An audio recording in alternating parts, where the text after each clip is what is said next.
क्या आपको लगता है कि 2022 चुनाव में श्री राष्ट्रीय राजपूत करनी सेना का भी योगदान रहेगा, और अगर रहेगा तो किन सारे उद्देश्यों को लेकर, किन मुद्दों को लेकर जो करनी सेना है वो आगे आगाज करेगा? क्यों नहीं होगा। इस 2022 चुनाव है जो उत्तर प्रदेश के अंदर, इसमें श्री राष्ट्रीय राजपूत करनी सेना का बहुत बड़ा योगदान रहेगा। क्षत्रिय इस देश के अंदर 35 करोड़ क्षत्रिय हैं। उत्तर प्रदेश के अंदर 2,95,00,000 क्षत्रिय हैं, फिर भी क्षत्रियों की अनदेखी। उनके लिए एक भी योजना नहीं आती, उनके लिए एक भी कोई बोर्ड नहीं बनता, उनकी कोई सुनने वाला नहीं। तो क्यों? प्रदेश का लोग अन्य प्रदेश उदाहरण दिया करते थे, क्या यहाँ यूपी बिहार बनाओगे? वो यूपी आज सही है। आज बहन बेटियाँ 8 बजे के बाद खुली घूम सकती है, नहीं 8 बजे बाद उत्तर प्रदेश में कर्फ्यू जैसा माहौल हो जाता था। जय हिंद, आप सभी का स्वागत है टीवी न्यूज़ में। आज हम लोग उत्तर प्रदेश की राजधानी लखनऊ में मौजूद हैं और हमारे साथ वो शख्स मौजूद है जो राजस्थान से लेकर दिल्ली तक, मुंबई से लेकर कर्नाटक और केरला तक, प्रदेश की राजधानी लखनऊ से लेकर हर जनपद तक जिसका नाम है और जिसका एक अलग सा रुतबा है। हमारे साथ हैं श्री राष्ट्रीय राजपूत करनी सेना के राष्ट्रीय अध्यक्ष सुखदेव सिंह गोगामणि जी। सबसे पहले उनका स्वागत करते हैं। कैसे हैं आप सर?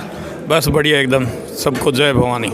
जय भवानी। और सबसे पहला सवाल करेंगे, आज आप उत्तर प्रदेश की राजधानी लखनऊ में हैं और कहते हैं मुस्कुराइए आप लखनऊ में हैं, तो कैसा आपको ऐसा प्रतीत हो रहा है? क्यों नहीं होगा। लखनऊ के अंदर अमन है, चैन है। जो लखनऊ, जो उत्तर प्रदेश का लोग अन्य प्रदेश उदाहरण दिया करते थे, क्या यहाँ यूपी बिहार बनाओगे? वो यूपी आज सही है। आज बहन बेटियाँ 8 बजे के बाद खुली घूम सकती है, नहीं 8 बजे बाद उत्तर प्रदेश में कर्फ्यू जैसा माहौल हो जाता था। तो मुस्कुराएंगे क्यों नहीं। और साथ ही साथ दूसरा सबसे बड़ा सवाल मैं आपसे पूछूंगा, जैसे आज उत्तर प्रदेश में एक बड़ा कार्यक्रम श्री राष्ट्रीय राजपूत करनी सेना के तत्वाधान में हुआ, आप यहाँ पर आए, राजस्थान से प्रदेश की राजधानी लखनऊ में आप पधारे, तो क्या उद्देश्य था और आगे क्या रणनीति के तहत करनी सेना अपने संगठन का विस्तार प्रदेश में करने वाली है? ये खाली कार्यकर्ता सम्मेलन था और कार्यकर्ता, उत्तर प्रदेश थोड़ा बड़ा प्रदेश है तो ज़्यादा कार्यकर्ता हैं, इसलिए ये भीड़ थोड़ी ज़्यादा थी। हमारे भाई और बहन आए हुए थे, उनको हमने कैडर के रूप में बातें बताई है कि आने वाले टाइम में हमें कैसे आगे बढ़ना है। आज क्षत्रियों की कोई भी राजनीतिक पार्टी हो वो अनदेखी करती है, तो उस अनदेखी का कारण क्या है? क्षत्रिय इस देश के अंदर 35 करोड़ क्षत्रिय हैं। उत्तर प्रदेश के अंदर 2,95,00,000 क्षत्रिय हैं, फिर भी क्षत्रियों की अनदेखी। उनके लिए एक भी योजना नहीं आती, उनके लिए एक भी कोई बोर्ड नहीं बनता, उनकी कोई सुनने वाला नहीं। तो क्यों? जो भी अध्यादेश आते हैं, जो भी कानून नया बनता है, वो क्षत्रियों को कुचलने के लिए बनता है। इसलिए करनी सैनिकों को कहा है भाई तुम तैयार रहो, आगे जो भी सिचुएशन होगी, जैसी इनकी सरकारों की नीति रहेगी, उसी हिसाब से हम लोग आगे बढ़ेंगे।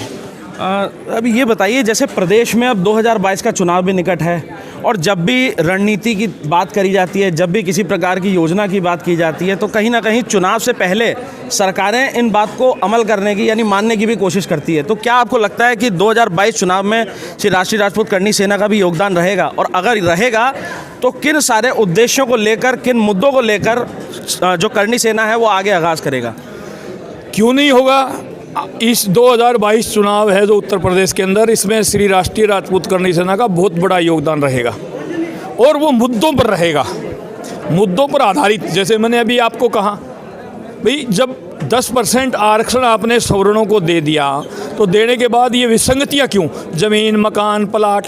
आज लखनऊ के अंदर एक 100 बाई 100 का प्लाट है, वो 20 करोड़ में बिकता है। 20 करोड़ में ग्रामीण क्षेत्र में पूरे एक गांव की ज़मीन खरीद लो आप, तो कैसे कैलकुलेशन करोगे? इसलिए मेरा ये कहना है कि जब कांग्रेस शासित प्रदेश है, राजस्थान है जैसे और हैं, उनमें ये ज़मीन, मकान, प्लाट की शर्त हटा दी गई, तो फिर उत्तर प्रदेश से क्यों नहीं? बीजेपी शासित जो भी प्रदेश है उन सबसे ये ज़मीन, मकान, प्लाट की EWS के सर्टिफिकेट बनने में जो तकलीफ हो रही है उसका सरलीकरण होना चाहिए। खाली 8 लाख रुपए क्राइटेरिया तय कर दिया जाए। जो सवर्ण आर्थिक पिछड़े हैं उनको, 8 लाख से नीचे वाले हैं उनको सवर्ण आर्थिक पिछड़े मानने चाहिए सरकार को। आज आपके चरण प्रदेश की राजधानी लखनऊ में पड़े हैं। आप क्या कहेंगे कि प्रदेश की सरकार को किस तरफ, हमेशा मैं देखता हूं तो अगर श्री राष्ट्रीय राजपूत करनी सेना की बात करें तो चाहे कोई भी सरकार हो, आप अगर सरकार का मुद्दा गलत होता है, योजनाएं गलत होती हैं तो आप लोग खुलकर बोलते हैं। तो क्या प्रदेश की जनता से या प्रदेश की सरकार से कोई आप ऐसी बड़े मुद्दे को घेरना चाहते हैं या कुछ कहना चाहते हैं कि भाई चुनाव से पहले उसको सुधार लें?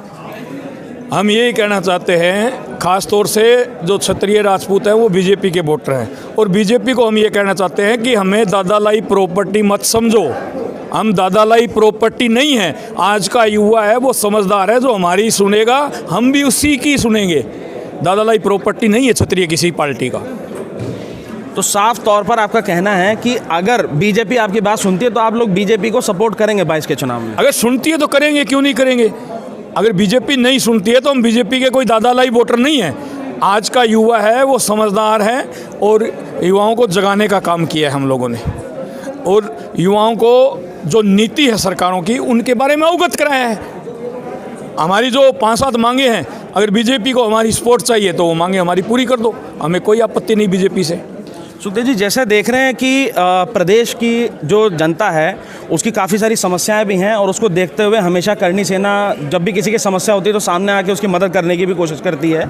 और प्रदेश, अगर उत्तर प्रदेश की बात करी जाए तो उत्तर प्रदेश के अंदर अब संगठन का भी आपका विस्तार हो रहा है। पहले राजस्थान और मध्य प्रदेश की तरफ करनी सेना काफ़ी जानी जाती थी, तो किस प्रकार से आप एक संदेश जो करनी सेना में लोग उत्तर प्रदेश में भी जुड़ रहे हैं उनको देना चाहते हैं? जो करनी सैनिक हैं जो यहाँ जुड़ रहे हैं उनको क्या संदेश देना चाहते हैं? मैं उनको ये संदेश देना चाहता हूँ, आज कंपटीशन का ज़माना है। युवा भाई पढ़ाई पर ज़्यादा से ज़्यादा ध्यान दें, साथ में खेलों में भी ध्यान दें। खेलों के साथ साथ शारीरिक क्षमता के लिए दौड़, रेस वगैरह हैं, ये करते रहें, और नशे से दूर रहें, क्योंकि राजपूतों की जो रगों में नशा है उससे बड़ा कोई नशा इस दुनिया में मना नहीं। जो हमारे पूर्वज थे उनका खून हमारी रगों में है, ये इस खून से बड़ा कोई नशा इस दुनिया में है ही नहीं। तो नशे से दूर रहें और ज़्यादा से ज़्यादा पढ़ाई में ध्यान दें और कंपटीशन लड़ें और आगे बढ़ें।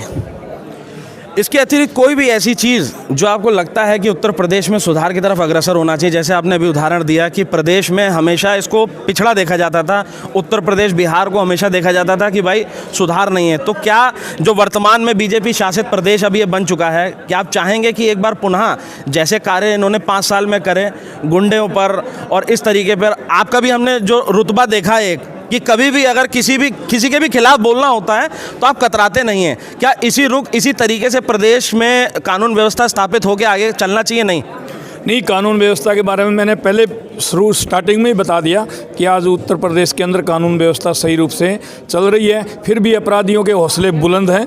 जितने भी अपराधियों के हौसले बुलंद हैं उनको सरकार उनके अंजाम तक पहुंचाने का काम करें, और हम करनी सेना भी बार बार सरकार को आंदोलन के रूप में अवगत कराते रहते हैं, भाई इस जगह ये घटना हुई है, इसको गिरफ्तार करके इसको अंजाम तक पहुंचाया जाए।